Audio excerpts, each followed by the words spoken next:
नमस्कार, आप देख रहे हैं जनता शो और मैं हूं आपके साथ रुपेश रंजन। दिल्ली के विज्ञान भवन में किसानों के कुछ नेताओं और केंद्र सरकार के बीच वार्ता जारी है, लेकिन कुछ किसान संगठन अभी भी निरंकारी मैदान में हैं, जिनकी मांग है कि ये 3 नए जो कृषि कानून है इसको किसी भी हाल में रद्द किया जाए। सर, आपका शुभ नाम?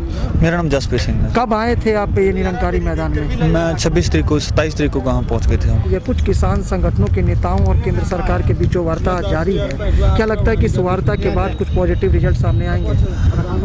उम्मीद तो रखना चाहिए, पर ज़्यादा उम्मीद भी रखना नहीं ठीक।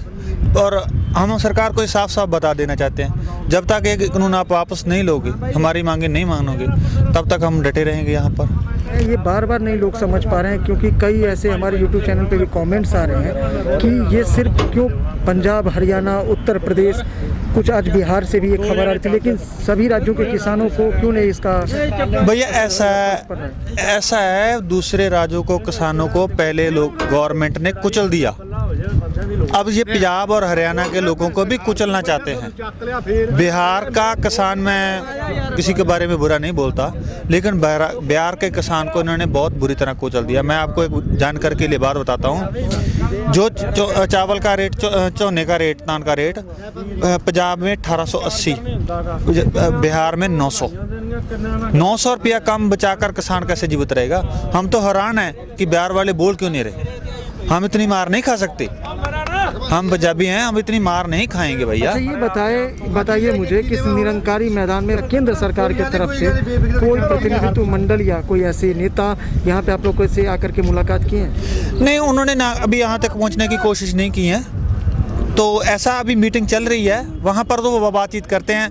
पर्सनली यहाँ पर कोई नहीं आता, ना ही हम किसी पॉलिटिक्स पार्टी को यहाँ पर बोलने का कोई मौका देते हैं। हमारा किसानों का है, किसान ही बोलते हैं, किसान ही प्रतिनिधि हैं यहाँ के। तो आप लोग के पास इन्फॉर्मेशन फिर कैसे आता है? जैसे आज विज्ञान भवन में बात चली है, या तो मीडिया के माध्यम से आ रही है, या फोन, यूट्यूब? कोई गए हुए हैं यहाँ से? कोई गए हुए हैं? हाँ जी, यहाँ से तो कोई नहीं गए, पर हमारे प्रधान उनके साथ अटैच है। मेनली हम यूट्यूब पर देख लेते हैं, फेसबुक पर देख लेते हैं, क्या अपडेट आ रही है, फ़ोन पर ही ज़्यादा, मीडिया से ज़्यादा खबर मिलती है। और वो अगर कोई बिग न्यूज़ हो तो हमारे जो प्रधान साहब हैं वो वहाँ से मैसेज लेकर आते हैं। प्रॉपर पंजाब में कहाँ से रहने वाले हैं? हाँ, फरीदकोट से रहने वाले हैं। फरीदकोट से हमारा गाँव नास किला नवा किला। ये मोदी बार बार बोल रहे थे कि हमको किसानों का डबल करना है। जिन लोगों का इनको डबल करना था वो कर दिया। वो किया अडानी का, 5000 करोड़ से लाखों करोड़ों के रुपए की कंपनी खड़ी कर दी।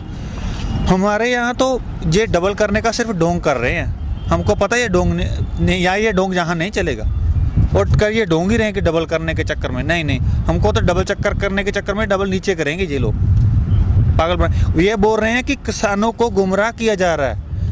हम बोल रहे हैं कि मोदी को गुमराह किया कंपनी वालों ने, अमित अडानी ने गुमराह किया, अंबानी ने गुमराह किया।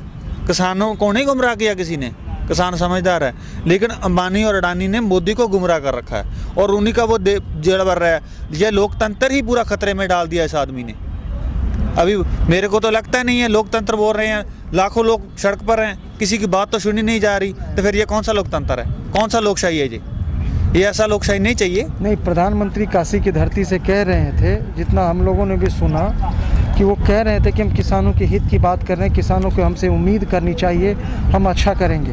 भैया, जब मोदी जीते थे तब से लेकर अब तक 15 लाख वाली बात ले लो, ज़्यादा मैं उस पर विस्तार से नहीं जाऊँगा। 15 लाख वाली ले लो, कोई और ले लो, एक भी बात उन्होंने पूरी की हो। नोटबंदी के में कहा काला धन, एक बाबा था ब्लैक मनी बाबा, वो काले धन वाला बाबा, वो एक भी काम किया हो, ब्लैक मनी पर हो, नोटबंदी में हो, जीएसटी में कहा, हमेशा लोगों की भलाई की बात की। हुआ क्या? लेकिन बिल्कुल उल्टा। एक और बात कह रहे थे काशी की धरती से प्रधानमंत्री जी कि 2-2 हज़ार रुपया जो अन्य राज्यों में किसान को, यानी 3 किस्तों में 6000 रुपया मिलता है। भैया, हमको 2000 नहीं चाहिए, हमको फ्री में कुछ नहीं चाहिए। हम जो कृत्य कर रहे हैं, हम काम कर रहे हैं, उन काम का हमको मूल्य चाहिए। हम भिखारी नहीं हैं, किसान हैं, पूरे देश का पेट भरते हैं। हमको फ्री में पैसा क्यों चाहिए? हमको तो जो पूरा रेट मिलना चाहिए, उसके चक्कर में जो आप व्यापारियों को बड़ी बड़ी छूट दे रहे हैं वो नहीं चाहिए। हमको 2000 देकर, 2000 रुपया देकर कह रहे हैं बेवकूफ़ बना रहे हैं, वहाँ 2-2 लाख करोड़ रुपया माफ़ कर रहे हैं। ऐसा नहीं चलने वाला। अच्छा, केंद्र सरकार की तरफ से पंजाब में आप लोग का जहाँ पिंड है वहाँ पे कोई ऐसी कृषि के क्षेत्र में कोई योजना आप लोग को वहाँ मिला?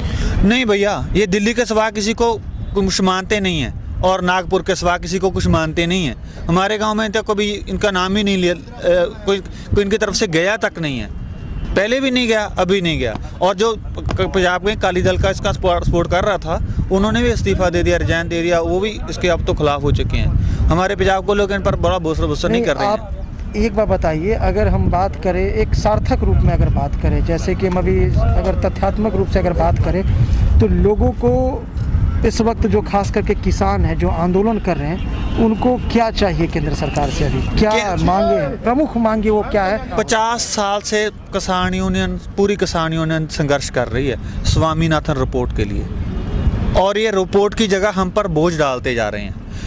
किसान इस देश का इंसान नहीं है। इन्होंने अपना रेट बढ़ा ली, पेंशन मजे से अंदर बैठे लोकसभा में अपनी पेंशन बढ़ा ली।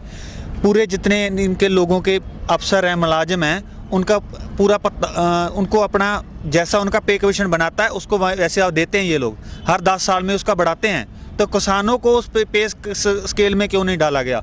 एक बात मैं और कहना चाहता हूँ यहाँ पर, जो किसानों के साथ गरीब लोग काम करते हैं, हमारे मजदूर भाई हैं, वो हमारे साथ पीढ़ियों से काम कर रहे हैं, उन लोगों के लिए इन लोगों ने कभी पे कमीशन बैठाया ही नहीं। क्या वो इस देश का हिस्सा नहीं है? वो भी तो इस देश का हिस्सा हैं। इस देश का हिस्सा केवल मंत्री नहीं है, केवल अफसर नहीं है, उद्योगपतियों को लाखों करोड़ों रुपये छिका रहे हैं इस देश के लोगों के सामने। थोड़ा पहले तो मीडिया नहीं, आपको केंद्र सरकार से क्या चाहिए? हमको एमएसपी चाहिए। एमएसपी मैं आपको बता देता हूँ स्वामीनाथन की रिपोर्ट में के बारे में क्या है। कुछ साल पहले एक पे कमीशन बैठाया गया था कि किसान की लागत क्या आती है इस पर, फसल पर, उसके हिसाब से किसान का रेट क्या होना चाहिए, उस पर उन लोगों ने रिपोर्ट दे दी। कई साल से वो रिपोर्ट पड़ी है, वो लागू नहीं कर रहे। हमारी ये प्रमुख मांग में से एक है कि उस पे को लागू करो, स्वामीनाथन रिपोर्ट को लागू करो। अगर स्वामीनाथन रिपोर्ट को लागू करते हैं तो हमको तो यहाँ से मोदी जी का धन्यवाद करके उसी टाइम चले जाएंगे। हमको यहाँ बैठने का कोई शौक नहीं है।